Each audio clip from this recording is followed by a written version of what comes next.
Hello, friends, and welcome into Fantasy Pros, the football podcast. I'm Chris Welsh. That is Andrew Erickson.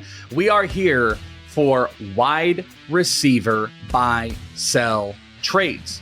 That's right. It is time. We are going to get into some of our favorite wide receivers to buy, to sell. We've got some debates. 3 players. You got to buy, you got to sell, and you got to hold one. That's what we always like to play. No Ryan Wormley, but we shout out to Worm. He'll be back next week. So it is just the dynamic duo for you as we are going to be jumping into all of these bad boys. Mr. Andrew Erickson, are you ready to talk wide receivers?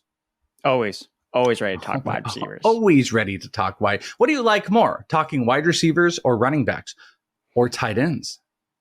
Definitely not tight ends. Do not like talking tight ends. I think wide receivers are the most fun to talk about because you have guys where they're coming off such horrible games where we had players get negative yards. Multiple players get negative yards this past week, and then you have guys that just go absolutely nuclear, and is it sustainable? Is it not? Buy low, sell high, receivers. Let's go. There's someone out there that 100% they had Devontae Smith, Tank Dell, and Deebo Samuel is their wide receiver core. And they're just like, count it. And then no, unfortunately. Yeah. But from torn ACLs to dislocated ankles to pneumonia, wide receivers never disappoint, at least from the crazy factor. It was a rough week for a lot of receivers. I mean, Douglas, Devonta Smith, Jameson Williams, DeAndre Hopkins, guys putting up negative yardage, people sick on the sidelines. It was a disaster. It was. Well, hopefully we can clear some of it up. So we are going to start with our wide receiver buys for the week. And let's kick it to you. Let's start with you, Mr. Andrew Erickson. Which wide receiver has got you wanting to click the buy button? I am going after Kansas City Chiefs wide receiver Xavier Worthy. Now, we didn't necessarily see the production last week coming out of the bye week, but the opportunities were all there for Xavier Worthy. Team high, 8 targets. He only finished with 3 catches for 19 yards.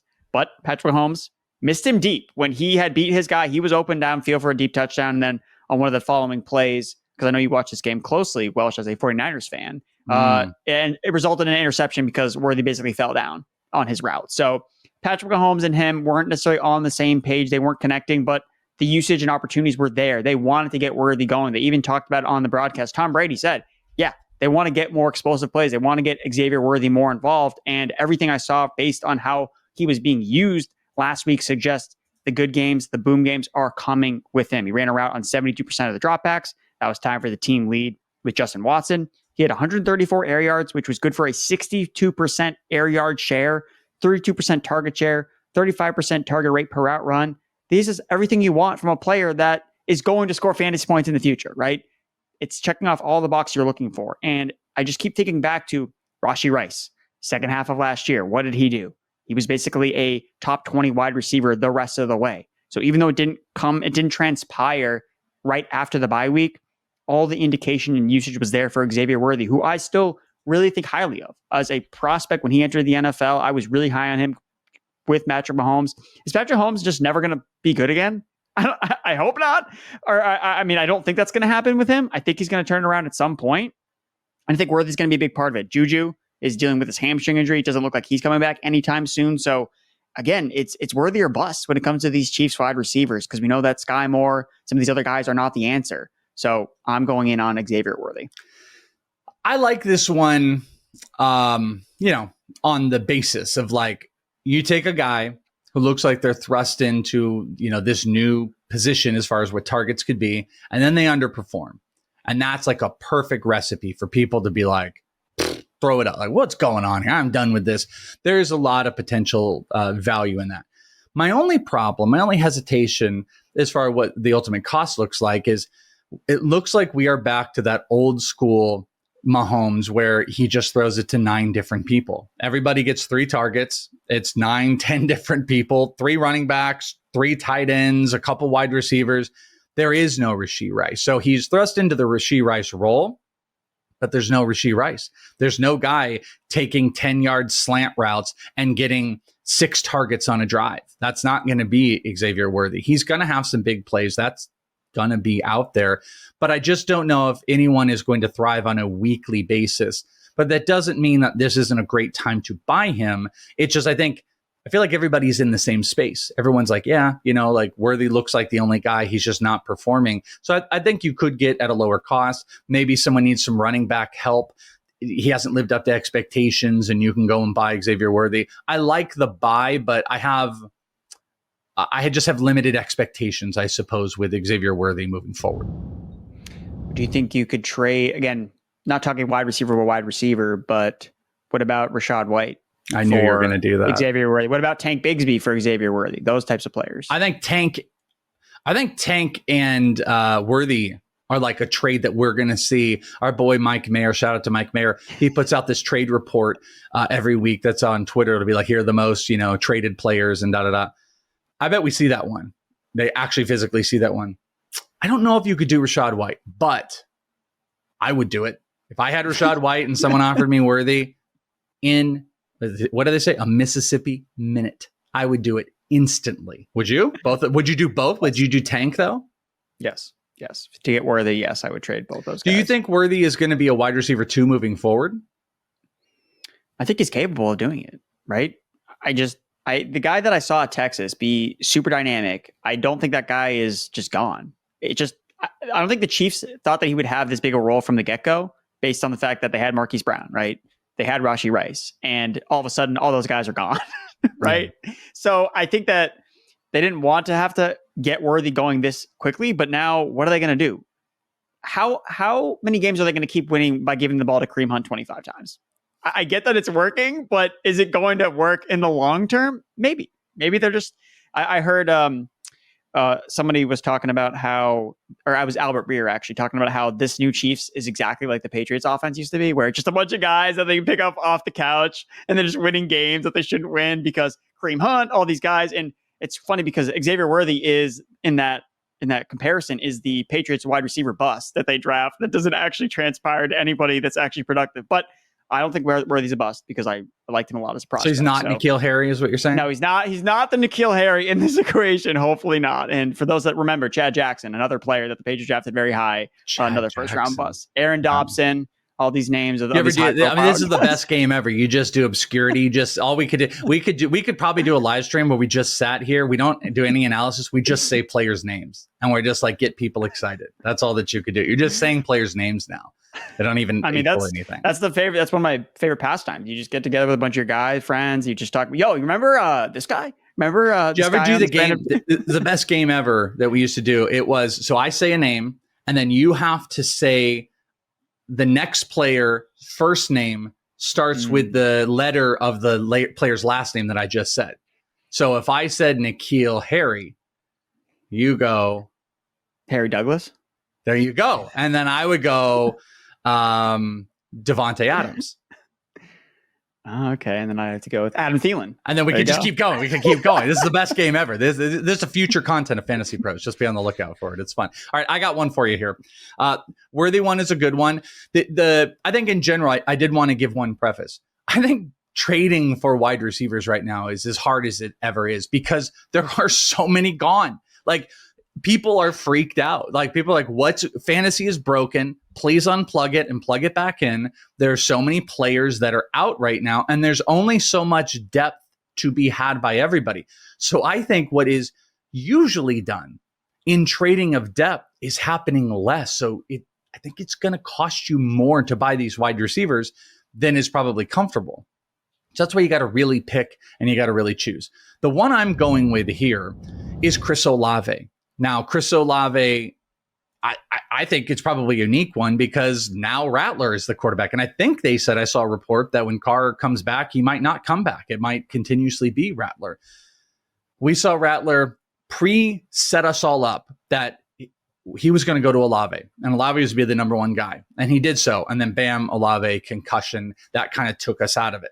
So when Olave comes back, what I feel confident about is that we are going to get back into those weeks prior.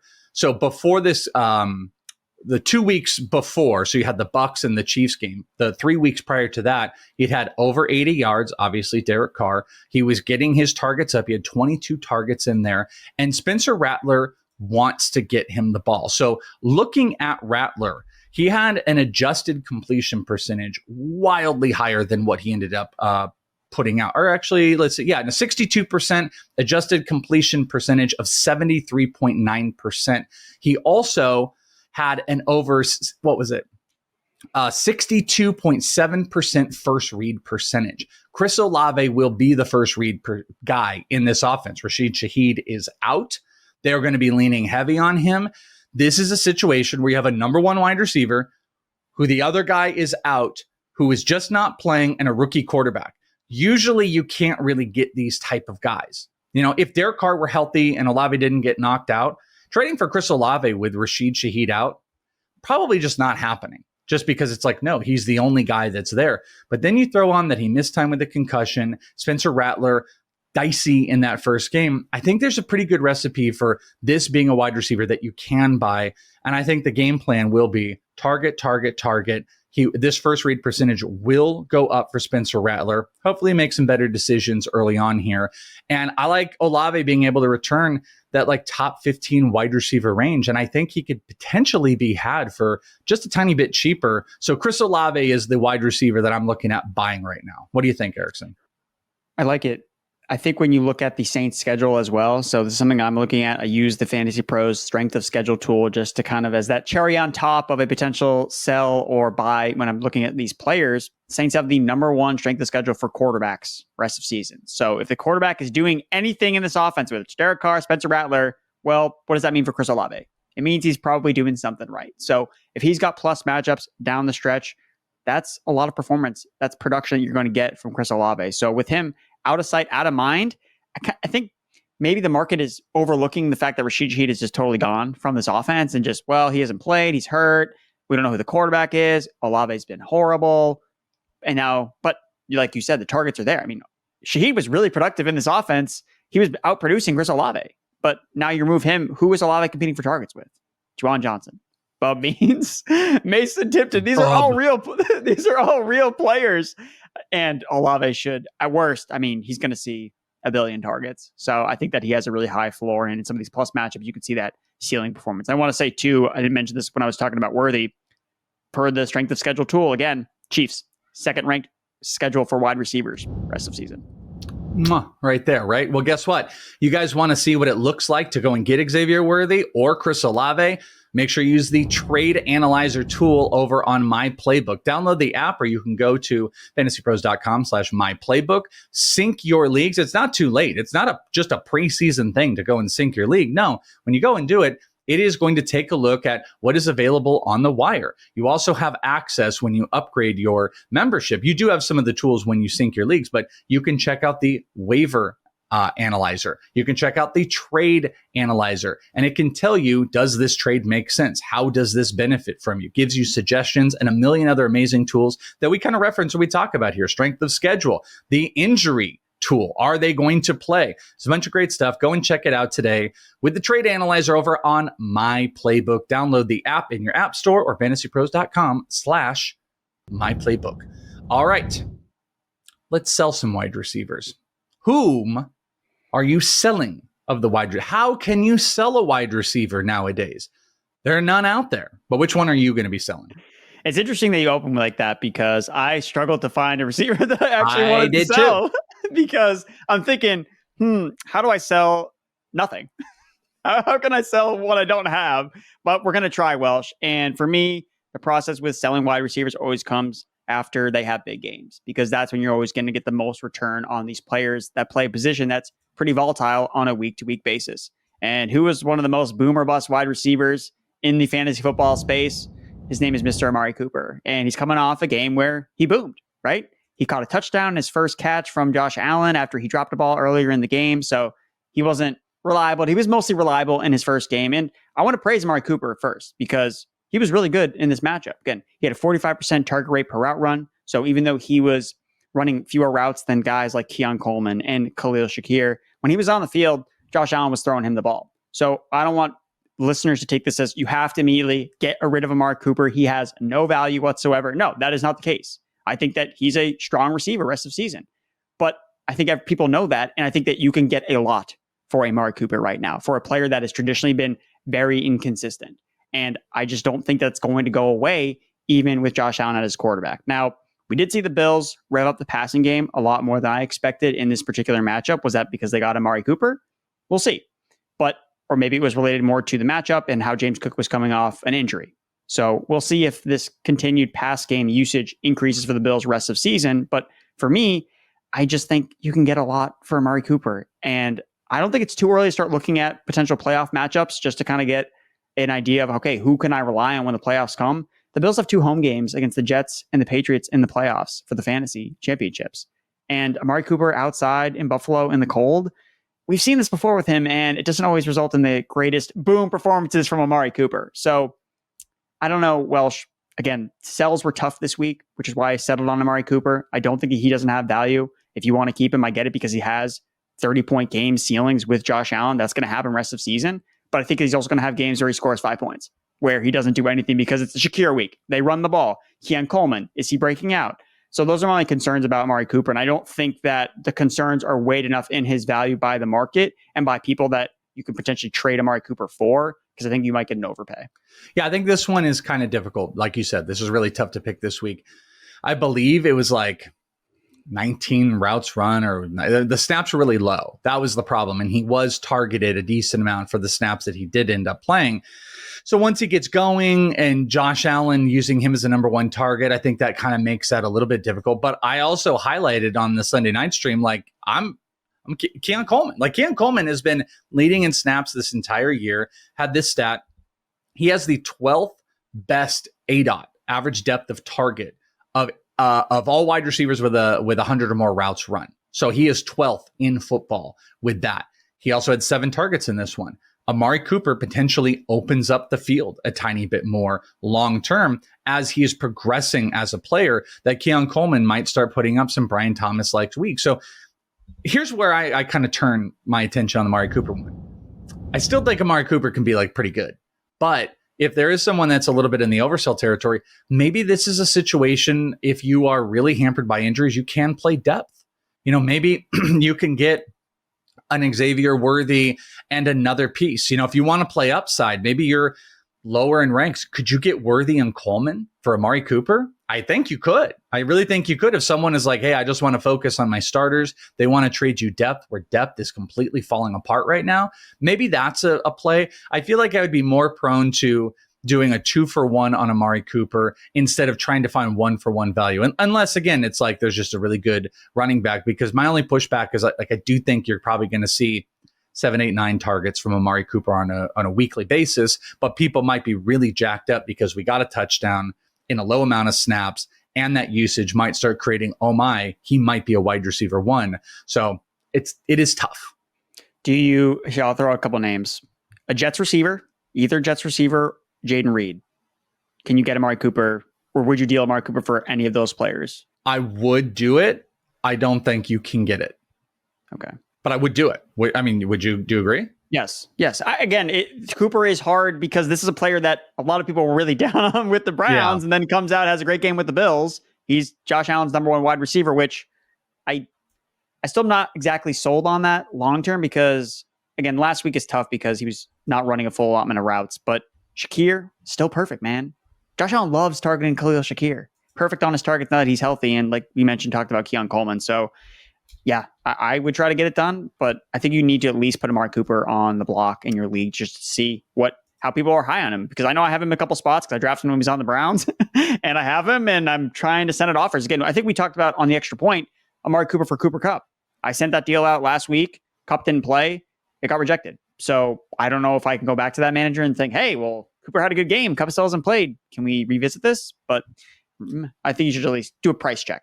Yeah. And it's tough to say, like, will, Khalil Shakir, him getting targets, does that more negatively affect a guy like Keon Coleman, or would that negatively affect the upside of a guy like Amari Cooper? Here's my wide receiver.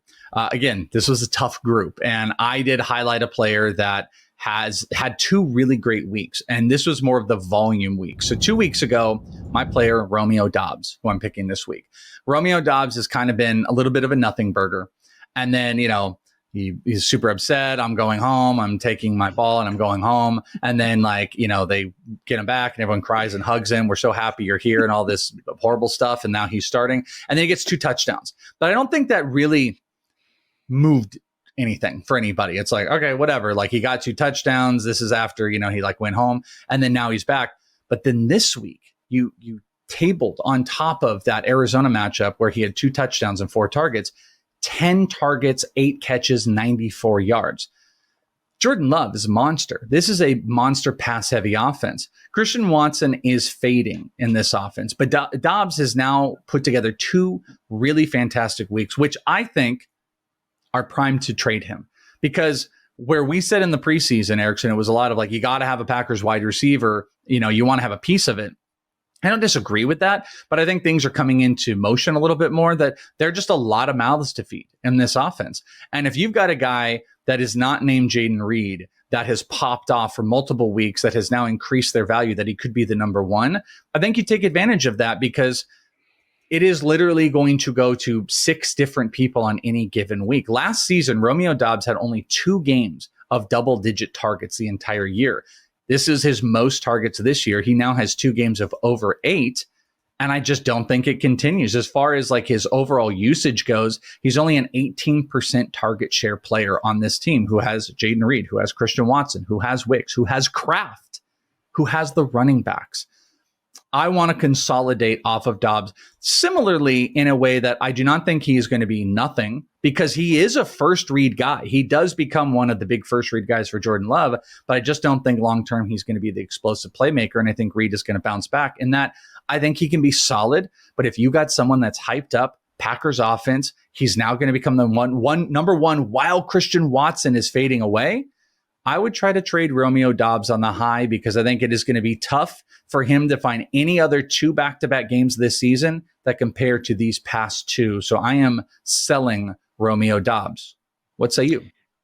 I'm glad you put Dobbs on the show sheet, because rewatching that game, my takeaway was, man, Dobbs looks pretty good. So there is going to be a market for Romeo Doubs based on, hey, who's going to step up in this Packers offense? And the last 2 weeks, like you said, it's been Romeo Doubs. And if that can make me a believer, then I'm sure that the Romeo Doubs manager in your league also believes, and that there's value in him. So the fact that Reed is coming off a bad game where he's been the focal point of this passing game, yeah, we're going to see this balance out. We're not going to see Christian Watson get lackluster target shares. We're not going to see Dontavian Wicks. It's going to be a Packers receiver every single week. That's why it was Packers better in best ball. Like, that's the move to make. So I think with the thought being, okay, Dobbs is going to be the guy rest of season, well, that's probably not realistic, right? He's probably going to have his fair share of weeks, like you said. And I mean, he's got 2 good matchups coming up. They're facing Jacksonville and Detroit. So even if he doesn't see a lot of targets, maybe he scores a touchdown.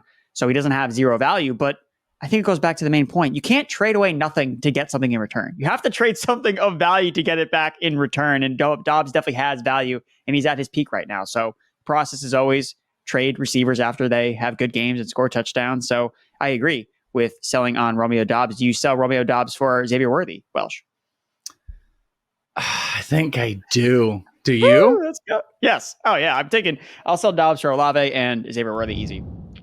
Okay. Yeah. I mean, there's a little bit of difficulty in that, but yeah, I think I want to play the upside, because again, I just I don't believe that, that's going to continue. I just don't believe that the heavy usage is going to continue.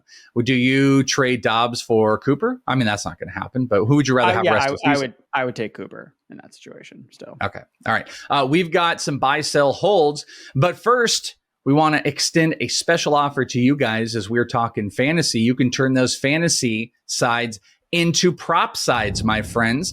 You can unlock a month of Betting Pros Premium for free. 1 month of Betting Pros Premium for free by downloading the Betting Pros app today and using code FPFREE.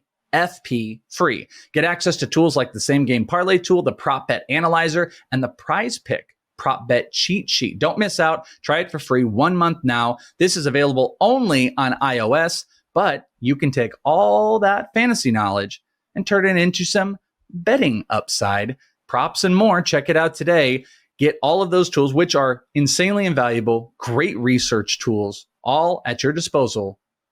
Fantasy Pros, Betting Pros app, FP free, Fantasy Pros code for you guys to get hooked up today on Betting Pros. All right, let's do some buy, sell, hold.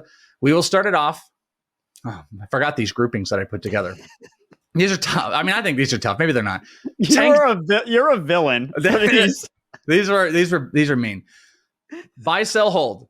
Tank Dell, Jalen Waddle, Calvin Ridley. Buy, sell, hold. Oh man. So Waddle is going to be my hold. Actually, he'll be my buy. No, I'm buying Waddle. I'm buying the Dolphins. The train does not stop now that Tua is back. I'm getting Waddle back on my team because this is the week, Welsh. All the Dolphins go over their totals. It's gonna be glorious. Right. So gonna buy Jalen Waddle. We've said that before. I'm holding Tank Dell, even though he went over 4 on his targets. He actually had 6 targets overall if you include penalties. So he's coming off a disastrous game, but he's still a guy that CJ Stroud relies on a ton. Nico Collins is still out. So I'm holding Tank Dell. And Calvin Ridley, I mean, at this point, look, I get the targets are there, but he just is not on the same page. And this is someone that's been backing Ridley the last couple of weeks based on, hey, he's getting the usage, he's getting the targets. It's all there for him. And the Titans actually have a pretty favorable schedule rest of season. But it's one of these where, what do you win if Calvin Ridley does anything? Yeah. You're not really winning a lot. It kind of feels like the Cortland Sutton play where, yeah, he's the number one, but what does it actually mean? What's a good game for Ridley at this point? 4 for 40? Maybe scores a touchdown? So I think that he's shown his floor to be rock bottom in this offense where if you got a cut bait, I'm cool with it. I think that he's not going to be as bad as he's been rest of season, but I don't think you're going to look back and say, man, Ridley was the key to me winning my fantasy league in the second half of the year. I don't think that's going to happen. Hot take. So could probably sell Calvin Ridley among these other 2 receivers. Ridley's a very what would you say you do here, Calvin Ridley? Do you know that movie reference? Yes. Office Space. Oh, love it. One of my favorites. That's a good luck charm that Erickson knew that. Absolute good luck charm that you nailed that. So we jumped to that conclusion. I think I'm with you, but I could Ridley is the sell. I could inverse this, and I kind of wanted to go buy Tank and hold Waddle, but I think they're one in the same. The problem with Tank Dell is once he gets going, his offensive role will kind of change once Nico gets back. We know that's going to change, and we saw what that was. Now, maybe, CJ Stroud openly talked about needing to get the ball to Tank Dell after this week. So that's a positive. I love hearing that at all times. So that can happen in the short term. I'm just not sure what the long term ends up looking like on what we saw this season, especially now that they have such an established running game. Jalen Waddle, it's there isn't another guy that's coming back. The quarterback's going to come back and make this offense great again, which is going to look like Jalen Waddle, 8 targets, 9 targets, something like that every single week. So he just goes back to where he was. And that's kind of what we want. So I think you're right. I was actually kind of buy Tank, but now I'm going to buy Waddle, hold Dell, and then sell Calvin Ridley because we don't know what he actually does. Number 2, buy, sell, hold, Juwan Jennings, Devontae Smith, Marvin Harrison. And Juwan Jennings, by the way, in that list now because he is a guaranteed number 2 when healthy on that offense. He can't be worse than a number 2 on the San Francisco 49ers. Might be the number 1 going up against an underperforming Marvin Harrison. And I think it was negative points, Devontae Smith, I think it was. So what say you on buy, sell, hold these guys? Man, this one is tough because you have guys coming off. Well, Jennings is coming off the injury, but he should be healthy, and his outlook is looking up because of the injury to Brandon Ayuk. Devonta Smith coming off a horrible game, which is so bizarre. It's such an outlier performance from Smith based on what he's traditionally done when guys have missed time, Dallas Goedert missing, and Marvin Harrison Jr. just kind of continuing to underwhelm, not really seeing the usage we want in this offense. So, Welsh, man, you are. This one's rude. I'm trying to look at it as who can I get the most for, and I don't think you can get a lot for any of these guys. I would say maybe, but Jennings doesn't have the most value because he was a waiver wire guy. But so I can't sell Jennings, so he would probably be the hole for me because I think that he has good value rest of season without Ayuk. So I'm just going to hold Juwan Jennings. I don't want to get rid of him, and I don't think you can get a strong return for selling him. So I'm going to go hold there. Devontae Smith versus Marvin Harrison. I think Harrison still has the higher ceiling. I think that when you look at the Cardinals schedule, I've talked about this on a couple of other shows, their playoff schedule is amazing. It is fantastic. So even if Marvin Harrison doesn't do a lot up to that point, and you have him in the fantasy football championships against the Rams in his one game this year where he was the wide receiver 1 overall and he hits for you, well, the trade was worth it. You just got to get to the fantasy championship. So I will buy Harrison because he's dirt cheap right now. And then Smith, I guess I'll just sell, right? And if Dallas Goedert comes back, then I'm not super thrilled about what the outlook is for Devonta Smith rest of season. It remains to be seen. The Smith one and Harrison one, I'm kind of teetering on because I think Smith probably has more value immediately while Goddard remains out. But I think Harrison, again, we see these rookies have strong second halves of the season. The Cardinals have gone through a rough stretch of games in terms of matchups. So that's the way I see it. But I'm willing to be wrong about Smith and Harrison in the short term. It's funny because you nailed like the direction that I think this is. I think Juwan Jennings is the hold. There's the upside of him being a 1. I think he can be a wide receiver 2 when Debo is healthy and doesn't have pneumonia on this offense. So like that's good. There's a theoretical buy in there. The problem is Devonta Smith is coming off of like a nothing burger. And I think that makes him a buy. I think that makes him the buy right now because it's like they came off of a bye week. They didn't have Goddard and then Smith just nothing. Like I think that has people kind of panicking. Also, the Eagles have kind of underperformed as far as the pass game goes. Putting Marvin as a sell, I don't know. Like he probably has the most physical value of any of these players. He's underperforming from his actual performance and how Kyler looks. Like everybody's super hyper focused on this double route that he ran down the middle that Kyler didn't see him on. Yeah, that is one part of this game that's a problem. The other part is where the ball hits him in the numbers and he drops it. It's kind of a continued thing. It's not great. It's really not great. So it's like if you can sell him for value of his name, I don't need to be in that business. Is there upside? Absolutely. Can they keep fixing this in the targets? They can, but they've also openly been like, it's not our job, blah, blah, blah. They move the ball around. He is not the number 1 first read at all times guy, and he kind of has bad separation numbers. So for me, it's not the best time to trade Marvin Harrison, but of this group, I just think Devonta Smith's value pushed down too much. Juwan Jennings is the hold, and I'm going to move off of Harrison. But I agree that it's like, I do think you can flip Smith or Harrison in this discussion. I think I'm changing my answer because with Harrison, again, I'm thinking more about this again with these trades. I feel like I have a take initially, and then I love talking about you, Welsh, because it helps me process, and I hope the listeners do the same thing. They're like, man, Erickson said this, Welsh said this. Which side should I be on? And I just go back to, I think Smith right now. I mean, look at the Eagles schedule: Bengals, Jaguars, Cowboys, Commanders, Rams, Ravens. I mean, Smith is probably going to be pretty productive over that stretch. We still don't know about Dallas Goedert. It's a hamstring injury, so these things can tend to linger. We saw A.J. Brown miss a month. So if I'm confident that Smith is going to be able to bounce back. And going back to who do you get more for in a trade right now, it's probably still Marvin Harrison Jr. based on where you drafted him and based on the fact that Devonta Smith is coming off such a horrible game. So going back to the process, I want to sell the guy and get the most for, and that would be Harrison Jr.